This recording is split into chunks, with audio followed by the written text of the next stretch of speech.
Welcome to AstroEnergy with astrologer angel Shelley Overton.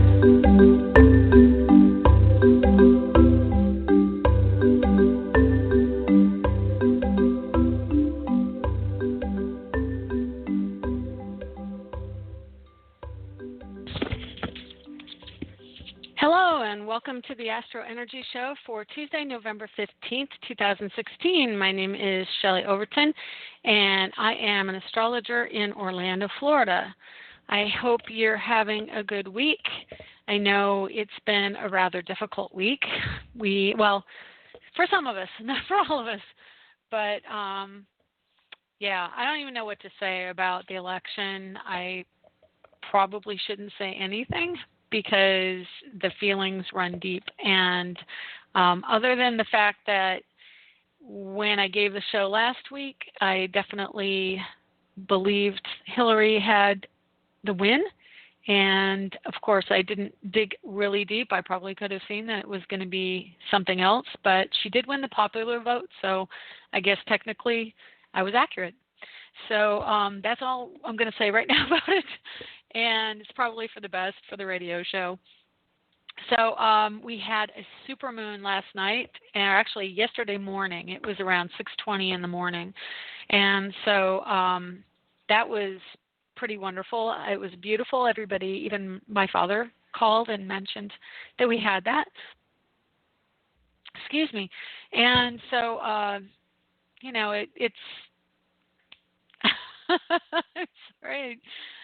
Just really, I don't know, all of a sudden having a bunch of strong feelings coming up. So I don't know what's up with that. That's kind of strange.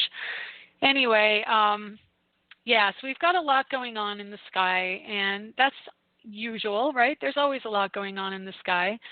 This week we also had Mars change signs, and we had Mercury change signs. So Mercury is now in Sagittarius, and hang on one second. I'm just trying to get all of my windows on my computer in alignment with what I'm doing. Right before I started the show, I was trying to look something up, and my computer froze up on me. And if you've listened to the show a while, you know that when things go awry right at the deadline, at the time I'm starting the show, it kind of can throw me off. So that's probably part of what's going on with me right now. So I'm just calling up the chart to get on board with what is happening here. There we go. Okay, so yeah, Mars is now in Aquarius and Venus is now in Capricorn, and the Sun is at late degrees Scorpio at 23. Mercury is at 4 degrees Sagittarius, just went in this past week, like I said. Saturn is at 15 Sagittarius, opposite the Moon at 8 degrees of Gemini. Uranus is at 21 retrograde in Aries, Neptune at 9 Pisces, and Jupiter at 14 Libra. And he is, I want to say opposite Uranus at 21. So he's approaching a direct opposition. So that should be an interesting energy for the next, I would say, month. Jupiter is, again, it's learning about getting your needs met within a paradigm, and this paradigm is partnership and relationships. So it's also cooperation. It's really a big diplomatic energy, because Jupiter is about connecting to other people of different cultures, and Libra is about finding commonality and balance. But Jupiter can also be, like I said, about getting needs met. So while it expands the diplomacy, it can also expand the desire for both parties to want their own way. And so that dynamic is going to be seen more as long as Jupiter is in Libra, which is the course of the next year until about August. Opposing Uranus in Aries, and Uranus in Aries is obviously the people, but it's retrograde. So that means, of course, it is pulling energy back. It is being more introspective. There is frustration about not being able to express the dynamic and the energy of Uranus, which is very much excited energy. It's electrical energy. It's wanting to move forward and bring new ideas and energy to and clarity to the realm that it's in. And of course, it's in Aries, so it's marketing. It's the sense of self. Mars is the god of war, so it's about being assertive and aggressive in a masculine sense.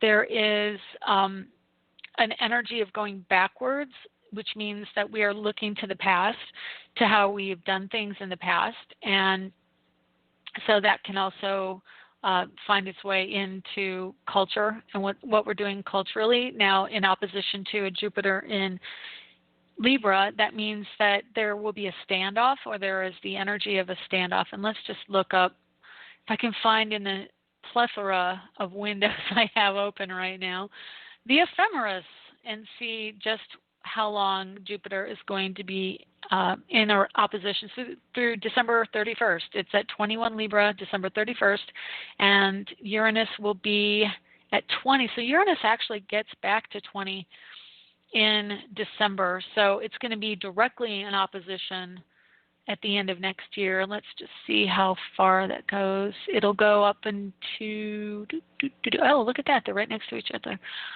Actually, everybody's going to be at 20 degrees. That's interesting. Jupiter is going to be at 20 the last week of December. Saturn will be 20 degrees Sagittarius last week of December. And then Uranus is at 20 Aries. So there's going to be an interesting dynamic that week, because Saturn in Sagittarius, a fire sign, at 20. And that means that Saturn will be trining Uranus. And Uranus goes direct on the 29th of December, or between the 28th and 29th.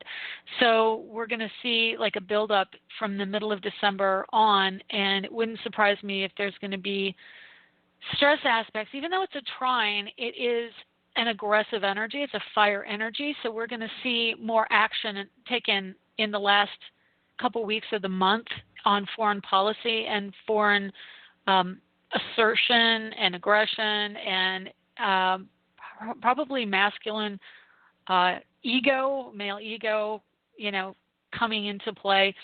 Interestingly, though, starting the 19th into the 20th of December, we have Mars going into Pisces. So he's moving out of Aquarius and going in from an air sign into a water sign. So it's going to be more of the subliminal thing. And I found it really interesting. I guess I probably won't totally be quiet about the election, because we've got the energy of Pisces in the chart. And Pisces, Neptune in Pisces is about the past and about the deep sentimentality and the feelings and the things that are hidden. And so the last 2 weeks of December, when we have Jupiter and Uranus in both at 20 degrees in opposition, we're also going to have Neptune in Pisces. So it's still going to be influencing everything. And of course, Mars goes into Pisces, which means Mars answers to the Pisces energy and will answer to Neptune. So in a way, it's kind of putting this blanket and this damper.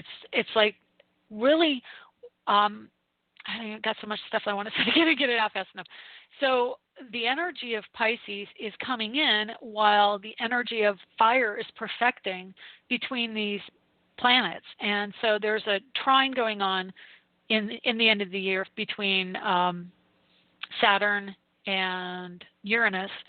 So Saturn is authority and foreign energy, and then in Uranus is, again, the sense of self, and Uranus is going to be going direct. So there's this desire to be moving towards the aggression or an assertive energy, and then there's an opposition with Jupiter, and Jupiter wants to balance things, but it isn't necessarily happening because there's also this energy of Neptune in Pisces, and then Mars will be answering to that energy. So Neptune, speaking of which, is going to be going direct here on the 21st of November, right in time for the Sun to be moving into Sagittarius on the 22nd.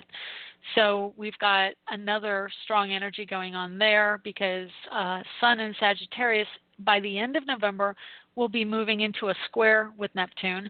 And so that means that we're going to be having this spiritual essence that, again, as I've said in the past, Neptune is spirituality and Sagittarius is religion. So we've got this kind of back and forth between the two ideologies of, is it going to be something that's dynamic around bringing forth spirit and how spirit expresses in our lives? Or is it going to be the dogma of religion and the structure, especially with Saturn and Sagittarius right now, is very much the dogma and what's going on with religion. So it's the ideology versus the connectedness and on some level autonomy, with Mars being in Aquarius for this month. So let's see when Mars moves out of Aquarius into Capricorn, because that's also going to have a strong effect on things. Mars just went out of Capricorn into Aquarius, so we're looking at Venus going into Aquarius on the 8th of December. And so Aquarius, again, is the sign of the people. So Venus in Aquarius is a connection and expression of a love nature for the good of all. So that actually is going to be beneficial to everybody in December, because Venus in Aquarius is really just a love of humanity and what's right for humanity. And then, of course, there's an overlap between Venus and Mars both being in Aquarius between the 8th and the 20th of December. So there's a really strong, and on top of it, because that's an air energy, Jupiter is in Libra as well, so there's going to be a trine with the air energy. So there's a lot of air and fire and a little bit of water going on, and a little bit of, one planet in water until, the moon will be in water periodically, but so we've got Capricorn and Earth and Mercury in Capricorn, and then there will be a retrograde in Capricorn in December, and then we're going to have Pluto, of course, in Capricorn for the whole month of December as well. So there's just a smidgen of Earth and a hint of water, and then the rest is air and fire. So it's going to be volatile, it's going to be expressive, and we're going to want to move forward even within our lives. We're going to want to take action, and that means a lot of that fire energy is going to bring us to a point of saying, I've had enough, I need to move forward, I'm going to do it. It's no longer waiting for permission. It's actually, I'm out there and I'm going to do it, and I'm tired of having everybody tell me what to do. So that kind of energy is coming in. So hang on, I've got so many things going on here, and I apologize. I'm trying to get rid of some extra windows that I had open and, have a little bit more clarity myself. So, and I actually don't think I've opened up the chat room, which I probably should do real quick here. If you have an interest in going into the chat room and chatting with other people, we can have that open now. Okay, so what else have we got? I'm just going to pop back over here to my ephemeris, and of course, trying to juggle my windows. Okay, that's what happens when you don't have an ephemeris book. I still haven't found my printed ephemeris, both of them, my daytimer and my actual ephemeris book. So I'm still kind of at the mercy of the internet, dealing with all my charts and information here online. So I've got lots of windows I'm going back and forth between. So I'm just trying to find out for you dates. So on the 13th, which is just a couple days ago, Venus went into Capricorn. Mars went in on the 10th to Aquarius. And let's see if there's any other planets that are lining up to do something. Yes, Neptune goes direct on the 20th. So that's pretty much everything that I mentioned. Currently, Venus in Capricorn, we're shoring up our day-to-day lives, our desires. We might be pulling back on some financial things. We're going to be looking to get everything squared away with that. Definitely time to go through your house and expunge all of the clutter and things that you are not wanting anymore in an effort for clarity. And of course, the moon in Gemini, air sign, wanting clarity of thought, wanting clarity of communication. The next couple days, it's going to be a time of talking both sides of the story, or probably multiple sides of a story. We're going to be finding out many different angles. And of course, moon moves into opposition with Saturn today. So the moon is still fairly full. So even though it's starting to wane, it's like information's being poured out. But because of the opposition to Saturn, which is now direct, there's going to be a standoff. And I think it's interesting because Saturn and Sagittarius can also bring about information coming to the table, and Mercury just went into Sagittarius. So even more energy. And right now, actually, the moon is opposite Mercury. So today's a really great day to find out some new information, or also has a potential to be kind of shuffled aside and not necessarily find out all the details that you were hoping to find out, or something standing in your way that may need to come in from a body that's farther away. So like if you're doing some type of business plan or business endeavor, it may not be able to go forward because of something that's coming in from another part of the country, or from people who haven't given you the information that might know it but aren't available. Maybe they're on vacation. So that kind of energy is pretty strong today, and I know I've actually run into that a couple times recently. So yeah, let me see. Mars in Aquarius. Mars in Aquarius is sextile to Mercury right now. They're both at exactly 4 degrees. So they're kind of talking. Actually, Mercury will be probably all day. It will be almost exact. It's within 4 minutes of an exact sextile to Mars, meaning they're working in cooperation. So things are happening on a foreign field. There's some new ideas being brought to the table, and more people are being brought in. We're in, again, with what's going on in Washington, there are people being assigned different duties. That's all Mars in Aquarius, coming up with ways of doing things and inventiveness, actually. And you know what? It's actually pretty good, because right now with Mars in Aquarius, we're incorporating how this is going to affect people en masse. So that's a good thing. And with the sextile to Mercury, it's like, okay, now we're talking about some new ideas, and we're learning how to express that. And Jupiter is coming up, Mars is coming up on a trine to Jupiter as well, with the air energy of Libra. So I'm going to keep a positive thought that we are going to find ways of cooperation somehow in what's going on. Okay, let's see. That being said, let's get to Venus, because Venus wants to be talked about here. So hang on a second. I'm just going to pop over to my other window again, shuffling the windows. Okay, so I'm just trying to find out for you when Venus was discovered, and I haven't been able to find that out for you yet. So that was my kind of thing. So it takes 243 days for Venus to go around the solar system, or around the sun in our solar system. Yeah, and I don't see, Venus has been in the sky, she's recognizable in the sky, so she's been witnessed for as long as I know history has, looked up, people have looked into the sky and the heavens. So, she was fairly bright, and it has always been in the sky. So I don't really know that it was any date that you could say, yes, she was recognized and discovered, because she's like a star. So, she shines like a star. She's not a star, of course. She's a planet. But anyway, so I couldn't find that for you, so I'll just continue on and tell you more about the mythology. So Venus was a Roman goddess, and she was in charge of love, beauty, sex, fertility, prosperity, victory, and desire. The Roman mythology had her as a mother of the Roman people through her son. I don't want to pronounce this. I'll pronounce it Ennis. It's Aeneas, Ennis, who survived the fall of Troy and fled to Italy. Julius Caesar claimed her as his ancestor.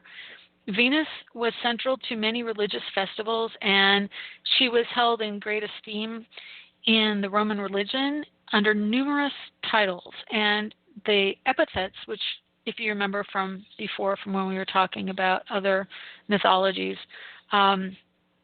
epithets are names that we have for her. And so she has so many, again, like they all seem to have many epithets, but what they do is they hyphenate or add another name to Venus, and then that epithet, that entity or energy is associated with her. So she's got Aphrodite, which I think we all are pretty familiar with, Venus being a derivation or a synonym for, or Aphrodite being a synonym for Venus.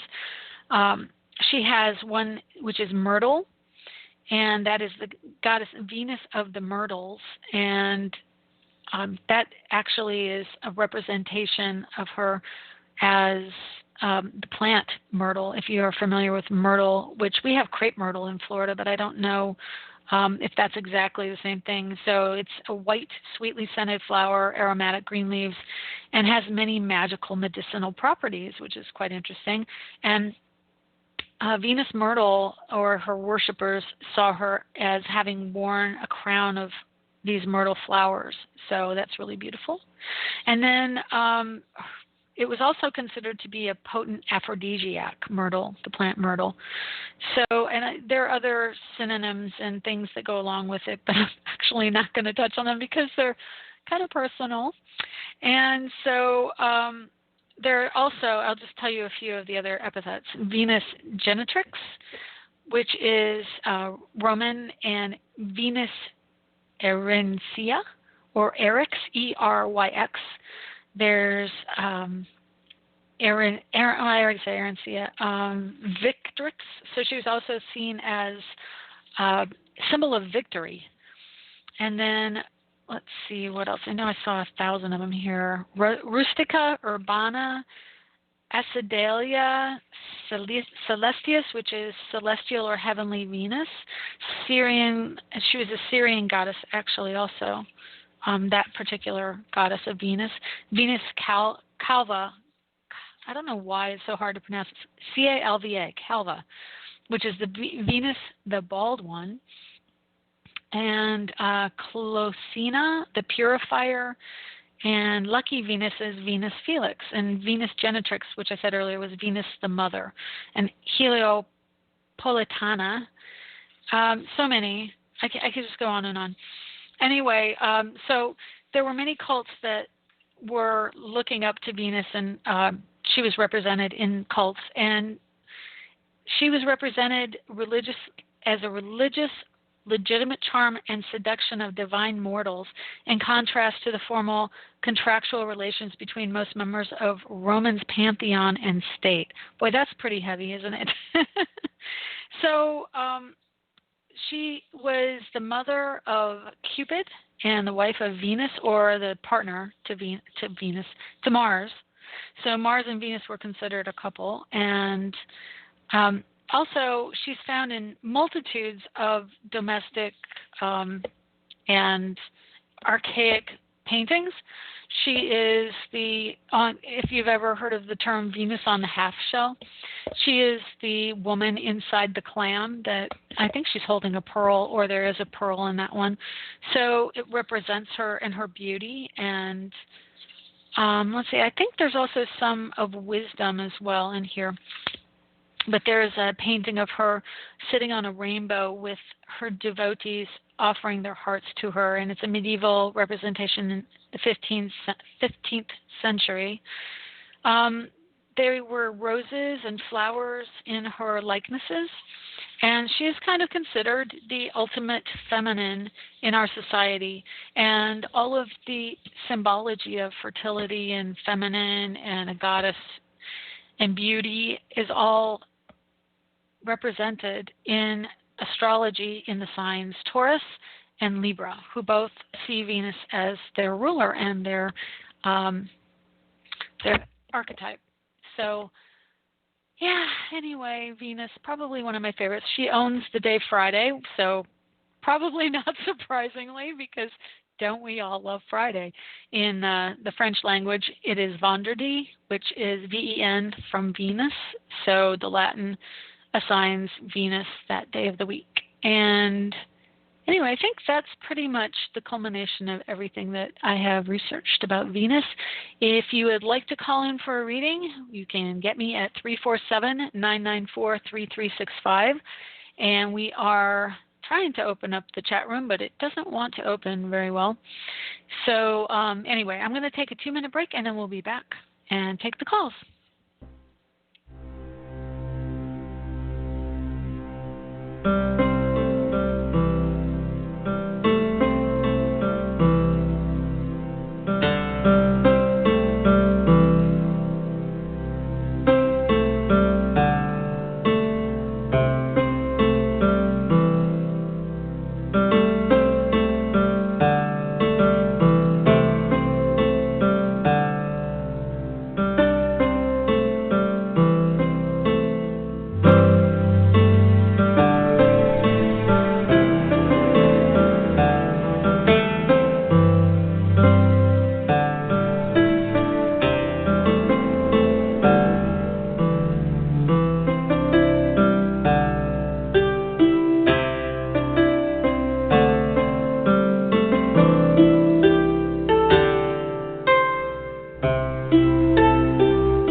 we're back. My name is Shelley Overton, and you are listening to the AstroEnergy Show on Blog Talk Radio.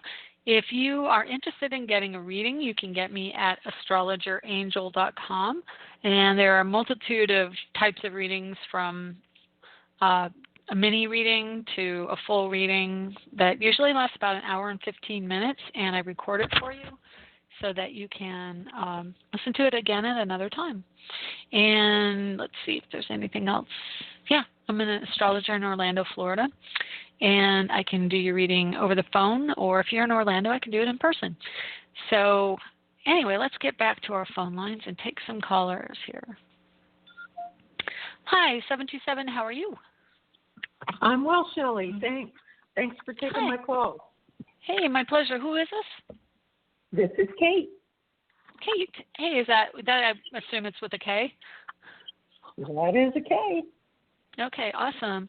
So give me a second here to set up a little card for you in my database, and I will. Okay, you can go ahead and give me your birth date. Sure. 9/8/55.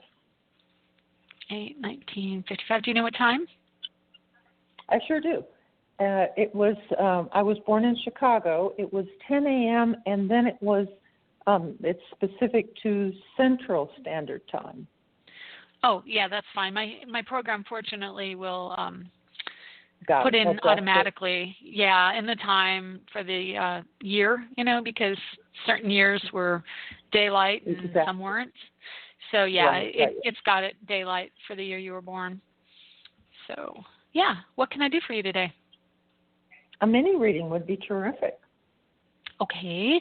Let's see here. Do you have any specific questions or areas you want to concentrate on? I'd love to take a look at what's predominant in the coming 3 months. Okay. Well, let's just look and see what you've got. So you've got a 26-degree Libra rising, and that means Neptune is also at 26 degrees in your chart.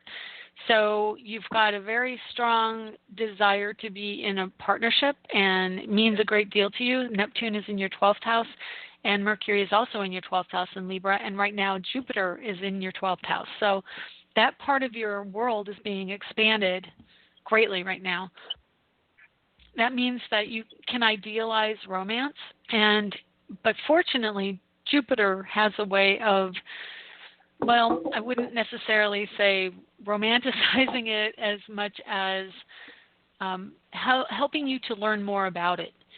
So that's kind of a desire right now, is to maybe even travel with a partner. Are you in a relationship now? I am. I just got back from Spain with a partner. There you go. And today, interestingly, you have a moon return. So once a month, the moon is right where your moon is. And literally the moon's at 8 degrees right now, and your moon is at 5 degrees. So the moon is in the sky right where your moon was the day you were born. So that's kind of interesting if you think about it. Shelley? Pardon me? How does that bear out in terms of significance in the physical realm? Well, it actually means that you are feeling the energy that you carry with you all your life. And wherever our moon is, it's how we interact with the mother figure in our world. And for you, your mother, it's in the house of the mother as well for you. In how I read astrology, there are a couple different houses for the mother. One is the 5th house, and it depends on if you're male or female and if you're straight or gay. But if you're straight and female, then your mother is represented by the 8th house. Pardon me? Straight and female in this case. Yeah, so it's in the house of your mother also by the indicator for how you interact in relationships, which is the 8th house. And if your father's the 7th, your mother's the 8th, and if you were male, then it would be the opposite. But so the mom in your life is a very intense energy. It's in the house that's represented by Scorpio, which is the 8th house, but it's in the sign of Gemini. So there's a duality to the dynamic with your mother. Either you may have had 2 mothers, and you also have the energy of chattiness along with that, which is the Gemini energy. And so right now today, like is your mother around still? My mother is alive. It's so interesting because we have had very a dichotomy in our relationship, strained at times, intimate and intensely close at others. Yep, that's Moon and Gemini in the 8th house. So, and yeah, it's a duality. As a child, that's interesting that you would use the word chatty.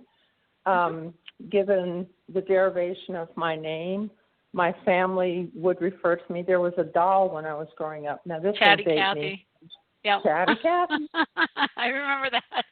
Well, yeah. definitely for you with the moon in Gemini makes you more inclined to want to talk it out. Now, because Gemini is an electrical energy, I mean, it's an air sign and it resonates to data, it resonates to computers and phones and things that are electrical as a means of expressing. So the mother energy, you probably connect better when you're talking on the phone or as opposed to in person necessarily, that you, or even in emails, it could be better for you to communicate that way because you are able to say more what you really mean and it isn't clouded as much by the emotion. And for you, you're more, you interpret nurturing energy better if it's intellectual and processed through the mind. That's what Gemini does. So you have a strong mental energy with your relationship to your mom. So, yeah. With everybody. That's very on target. I'm chuckling because I was out last evening with friends and their comment was, boy, are you on? Because I was just feeling particularly animated in narrative and storytelling. Oh, awesome. And, yeah. That's cool. No, definitely having the moon in Gemini makes you a more conversational person, and it can make you a little bit at times you can be nervous. Anytime there's a Gemini energy, or sometimes Virgo. Virgo tends to express the energy more through the intestines. They internalize the nerves, whereas Gemini is up in their head. But you have 3 planets in Virgo, and one is Venus, then you have the Sun, and you have Mars. So you do have some Virgo energy in your chart. So it wouldn't surprise me if you can, at times you might get more self-aware and self-conscious around groups of people, especially around your career choice. It is in the house and in friendships, like in business settings. Maybe it's a little bit more pronounced in business settings that you tend to withdraw a little bit more and aren't as expressive and out. You do have 2 planets in Leo in your house of career. Your career is ruled by Leo, but that means that you can gain the attention from people, you can be in the spotlight, but then the more personal side of you, that's like the interpersonal or the transpersonal, meaning larger groups of people, you can be more comfortable being in the spotlight, but then when it comes to the one-on-one, you're a little more guarded, and you don't mind having some spotlight, but then it's like, well, when you really want to get to know me, you better talk about more.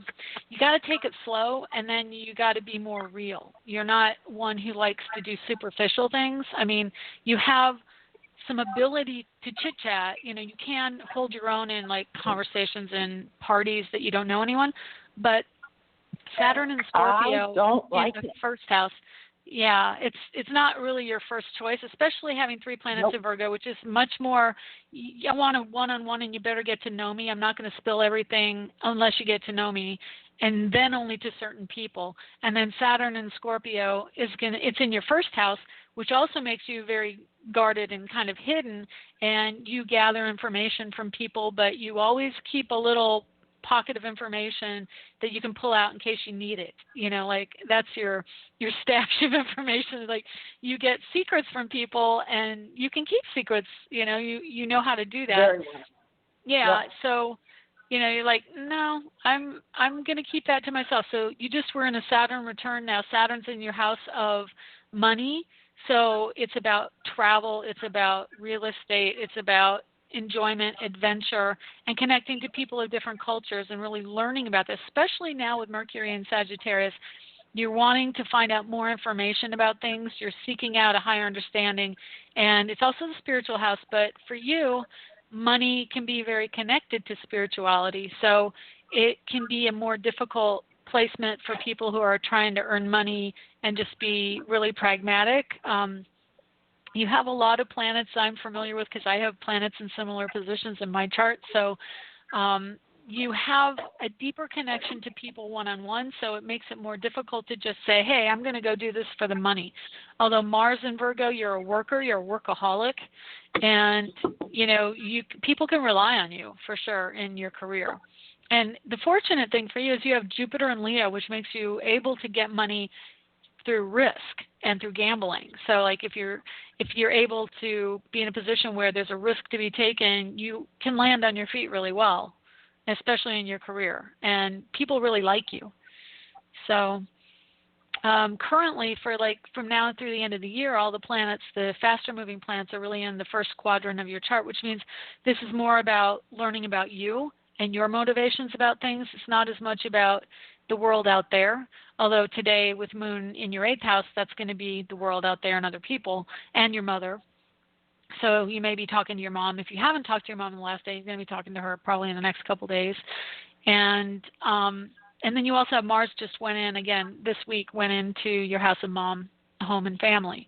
So, you've got that energy going on. And for the next month, I think, hang on, let me just find my chart and see. Again, trying to find all of my little planetary positions here that are hidden amongst a number of different windows I have open. Okay, so Mars in Aquarius is going to be there through the 20th of December.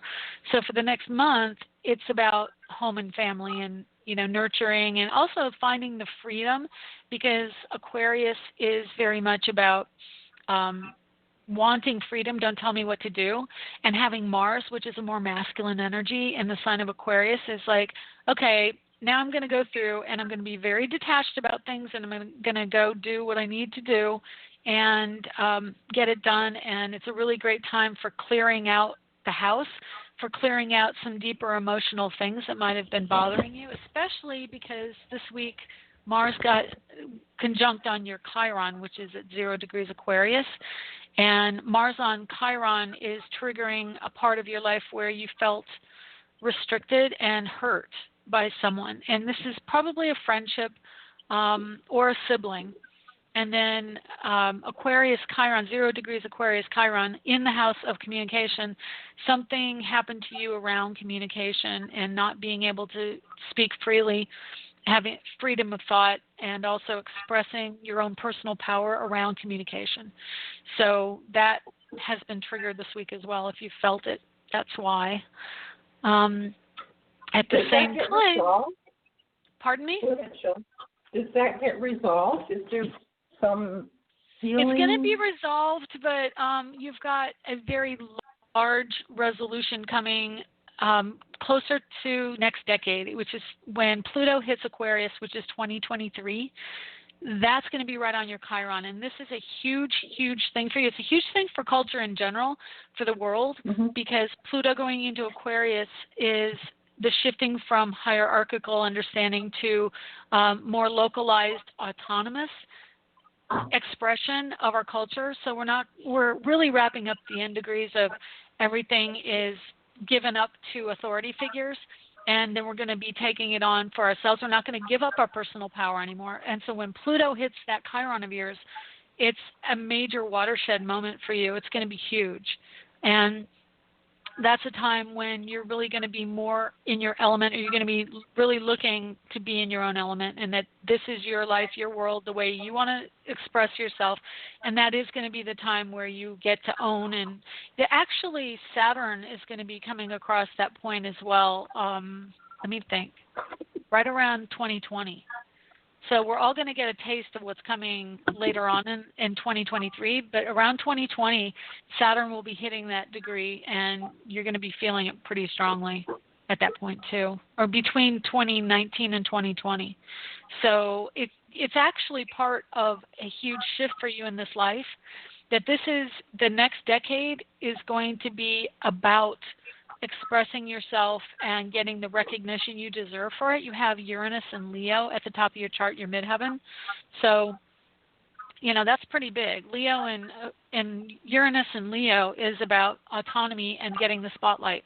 And so you've got a lot of that energy as well. So what happens when Pluto hits that opposition, when Saturn opposes your Uranus, it's really a trigger to get you on board with fame and really start to detach from how people have treated you based on vocalizing your own personal view of the world.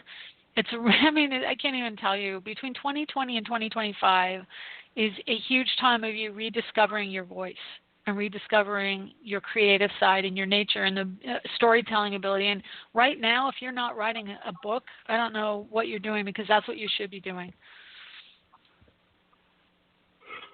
I giggle, Shelley. I've been told that for 25 years. Well, when are you going to listen? Well, honestly, it does feel as though there is a rhythm and a timing to all this, and it's coming. whilst I know it's there, the more I attempt to push. Gosh, I just had this image. I had a C-section with my daughter, and the harder I pushed, the more resistance. she resisted. Yeah. Exactly. Yeah, and that actually is a very clear metaphor for this energy, because Uranus, the planet Uranus, does not want to be told what to do. And I can tell you, I have a son with a ton of Aquarius, which Uranus rules, in his chart. And the more you tell them what to do, the more they will find ways to go against you. You personally, interestingly, you said that, Uranus, the planet that doesn't want to be told what to do, is in Leo, which rules children, at the midheaven, which is the top of your chart, your fame point. And then conversely, you have the Aquarius Chiron at 0 degrees Aquarius, which again, don't tell me what to do. I want to speak my mind. And then Mars is right there. And then also Neptune is transiting your house of children right now, about to go direct. So that is also a connection to children. I wanted to say, if you haven't written a book, children's books would be phenomenal, or even something that you can do like an electronic book, because of the Uranus connection has to be technological. There's got to be some kind of technological aspect. So even if it's an online ebook, I'm telling you, you're missing your calling if you're not doing storytelling, because Uranus and Leo, like, you can spin a tale like nobody's business. Like, Big Fish, the movie Big Fish, that's you. Right. So, definitely it's happening. It is definitely something related to children and parenting and those relationships, And you have a great sense of humor. You have North Node in Sagittarius, and you've got all the planets in there. I think the planets are lining up to help you, but Pluto is midway through your house of communications, which is also the writing house. And you've also got Jupiter in Libra, which Libra Bibliotheca, library. So that's also going there. You have Neptune on your rising, which is the storyteller of ancestry. So whenever I see, and it's also film. So I would say to you, if you get something going in the next year, you have the potential to make it into a movie if you so desire. And I would recommend you get going on something, because it's pretty good. But you've got Pluto. Pluto's going to keep after you for the next 5 years if you don't pay attention. And it will happen. Saturn's going to go into once Saturn goes into your third house, which is 2018, January of 2018, it will be a very big time for that. Okay? You have been so generous and lovely. Thank you. You're welcome. You're welcome. Are you My pleasure. able to help me capsulize? When I was in my 20s, I was told you're going to have a degree of success, and you will work very hard in the first part of your life. The next 5 decades are going to be much easier and bring you to your destiny and to place. Do you see that in the chart, Shelley? Yeah. Yeah, definitely. I'm just trying to see. Pluto right now is in trine to your Sun and your Venus, and having all those planets in Virgo definitely are the workers of the zodiac. But as time goes on, the progression of those planets puts them in Libra. They might actually by now probably be tipping into Scorpio, which is pretty intense. So you probably have had some intense years in the last decade because of the progression of your planets into Scorpio, like Venus and Mars and everything. But yeah, the later years, you've got Neptune going through Pisces, and then Neptune's going to be going into your house of work, and that's laid back. I mean, by the time Neptune gets in, and it's a ways out. It's a couple decades almost out. So, yeah, Neptune in Pisces is going to, what it's doing is it's opposing all of your planets in Virgo, and it's teaching you how to relax and teaching you how to let go. So, yeah, I do see that. And by the time Pluto gets to Aquarius, that'll be starting to feel more light. And then after that, Pluto gets into Pisces, and that's also very relaxed and chill. So you just need to get Pluto out of Capricorn, and I think things will get much better for you and much more relaxed. And when you thought?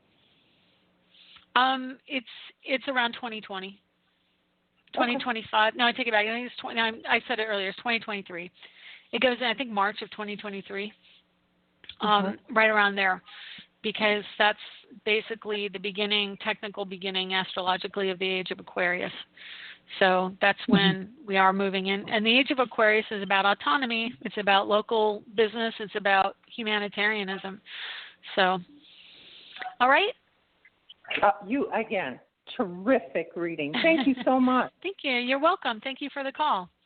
Have a good week. All right. Good day. Okay, take You care. too. Bye. Thanks. Okay, let's go to 817. Hi, 817. How are you? Oh, hey, Shelley, it's Nancy. How are you? Happy Hi, Nancy. I'm Thanksgiving fine. early. Yeah. Sounds like this Thanks, woman sis. has a lot in common with me. I was always called Chatty Cathy when I was little, and it was my favorite doll.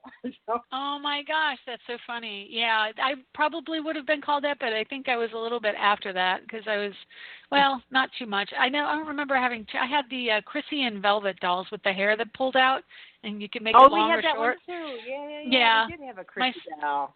It's funny because My my sister was cut her Chris. hair off. I did. That's what I did to Velvet. Velvet was Chrissy's sister, and my sister Chris had Chrissy, and I had Velvet, and she had blonde hair. And I went on the stairs and I hacked that off, and I cut my own hair. I remember it to this day. I remember doing it. My sister did the same thing. Right before kindergarten, So she cut her funny. bangs right to the base of her head, so she had these little nubs sticking out. Yes. The kindergarten picture is still hilarious to this day. That's Yep, so I funny. have the same thing. My kindergarten picture has it all chopped up way high because I did So that. you're my sister, basically. You're I know, Patty. pretty much, right? Pretty much. That's so cool. Anyway, What can I do for you? Mark and I have unplanned found the dream property. We've always wanted it, but it's a 3.5-hour drive south, which would require us to move and give up everything we kind of know, but we're okay with something new. We're very interested in it, but it would require selling some land that we have and all of that flowing, and it seems to be moving really quickly. It's all just happened in the last week or so. You know, owners willing to finance, great guy, very spiritual energy on the property.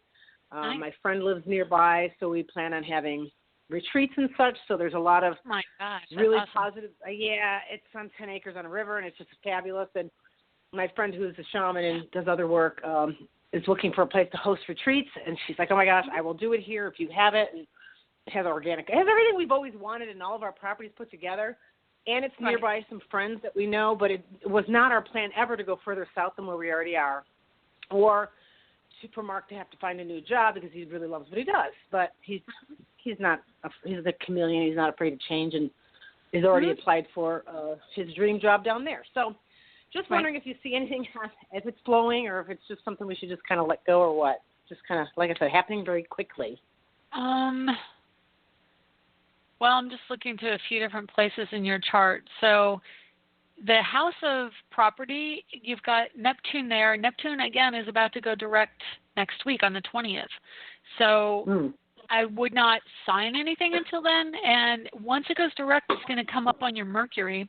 So it's aligning. Neptune is your dreams, okay? And it's aligning with Mercury. So it's your thoughts and the vision for what you want. So your South Node the South Node's right on your natal South Node as well. So this is something, I think, definitely bringing in some karmic energy from the past with this. Hang on, I just want to see what Chiron's doing, because Chiron is right there too, which could be it's the wounded healer. And where is your natal Chiron? Your natal Chiron's in Pisces also, and Chiron's still there too. So fortunately, it's a little ways away. I know that I think it had already been on. You already had a conjunction of your Chiron, so now it's moving away. The things that I see that kind of concern me are Vesta in the house of partnership. So is there a woman who's being difficult about something? Somewhere in it? No. Okay. He's just a single guy that owns it. Okay, I would just be on the lookout for like something that might be coming up with a woman. And it could be even like signing papers, and the woman can be difficult, like signing papers or something like that. But yeah, you've got Mars.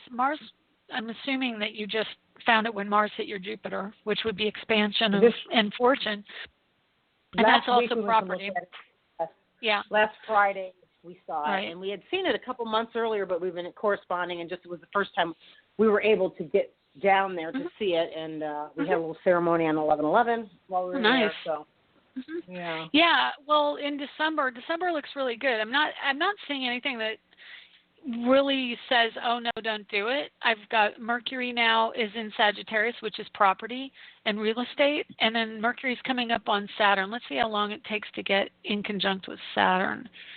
In conjunction, I should say, not in conjunct. On the 22nd of this month, which is also Sun in Sagittarius, so that's good because that puts the Sun right up there as well on the property. We're looking to go down next week and possibly spend the night there at the house. What timeline are you looking? Like, I mean, because the only concern I have is that Mars, when you found the planet, when you found the property, when you found the property, Mars and Jupiter were conjunct. Okay, so that was like boom, and it's in Aquarius, which is very fast, and it changes its mind. Okay. To culminate the energy, the next entity it hits is your Chiron in the house of property. So that tells me that something could be going on with water. And is there water? Is there good runoff? Is it a property that could potentially get flooded? And there is a river, but the house is really high, so the house would never get flooded. It's far enough away. Okay, but there could also be some concern about either plumbing as it relates to electrical, because you have Mercury in your house of property in Pisces, which is an electrical issue, something like water's dripping on the wires and causing an electrical issue, something like that. So I would watch out for water issues with the property, and if you do sign papers, I would wait until after, let me see where Mars hits, so I just want to tell you when it would be a good time. Probably the 20th of December. Then Mars. That'll be a while. We're not looking to jump right now and sign anything. It's just good. Even January, if you could wait till January, I would even wait till then. And I would definitely, if it gets closer to actually signing papers, call me and let me know, and I'll look at what's going on there and tell you a good day of the week. If it's actually within a week or something like that, we could nail it down. It would require. Yeah, I think it would require us to sell our land that we have for sale here in order for it to flow. So that might take a month or two. Have you already put your land up? Have you already put the land up for sale? Just last night I put it on Zillow. Yeah, it was on Craigslist up until then. Yeah, so. Oh, okay. So are you just selling it FSBO? For sale by owner? Okay. Yeah. Just last night, and Moon went into Gemini. I don't know when Moon went into Gemini. Yeah, hang on a second. I'm going to do a chart for last night. What time did you put it up? Probably around 8-ish, 7, 8. Okay, I'll just put it for 7. And where is the property? It's here in where I live, Eureka, Arkansas. Okay. Okay. No, not Alaska. AR. No. AR, right. AR, not AK. Okay. Okay, well, if you put it up at 7, Moon was at 28 Taurus, which concerns me, which means nothing will necessarily come from it. That's why the exact time would be really helpful. If you put it up at 8, even 7 and 8, if you waited till 8:30, it would be into the sign of Gemini, and that would have been better. I put it up, and then I fiddled around with it, and I changed it around. In fact, I think I made some modifications to it after 7, so I had to change the location, or I had to change what showed up, and right. I think it was right around 8:15 when yeah. it kind of official. Yeah, Moon's in Taurus. I would not have put it up at that time for the simple reason that it means that nothing will come from it. It's a void, of course, Moon. So you might have to, if you do something else, like I would pull, like even if you just, since you're doing it on your own, pull the listing and relist it at another time. That could help. Okay, yeah, I listed at 7:33 actually because it says it's official. You become official on Zillow at 7:33 last 7:33. Yeah, Moon was at Taurus. So that, yeah, I see. You got to call me. I know. It was just a weird thing. I didn't even know you could list it on there. So yeah, I can easily remove it and add it again. So maybe I'll do that tomorrow or something, or tonight even. Yeah. I would definitely again, if nothing's coming from it. And even the fact that you would relist it would mean that nothing came from it that way at that time. So that's really interesting. But yeah, I would wait until the moon is where? I would wait till a moon in late degree Leo, or even better, probably Libra. And so that would be, I'll tell you that real quick, and then I have to wrap up. So sure. Moon in, where are we at? It'll be the 23rd or 24th, and that would also put the sun in Sagittarius, which is much better because that would be the real estate thing. So definitely do it when the sun goes into Sag after the 22nd, but I would say if you really want a good deal, do it on the 24th. And after, and I can't tell you because I don't have an ephemeris that tells the specific time, but I would say afternoon. Right. Do it afternoon, and Moon will be in Libra, which is partnering with somebody and getting a buyer, and then Sun's in Sagittarius, which is real estate. That's when I would list it, 23rd, and that's 24th. Thanksgiving Day, so that's Thanksgiving. Well, do it on Thanksgiving Day. I will. Perfect. People will be like, I can't live here anymore. It's too crowded. I got to go buy a house. Oh, look, there's a house. Exactly. Well, thanks for the call, thanks, I Nancy. appreciate it. Happy Thanksgiving. Welcome. Take care. You too. Have a good Thanksgiving. Bye. You too. And that's the end of the show for this week. And come back next week. We're going to be talking about Mars. So, let me see. Tuesday. Yeah, we'll talk next week. Okay, take care. See you next week. Bye.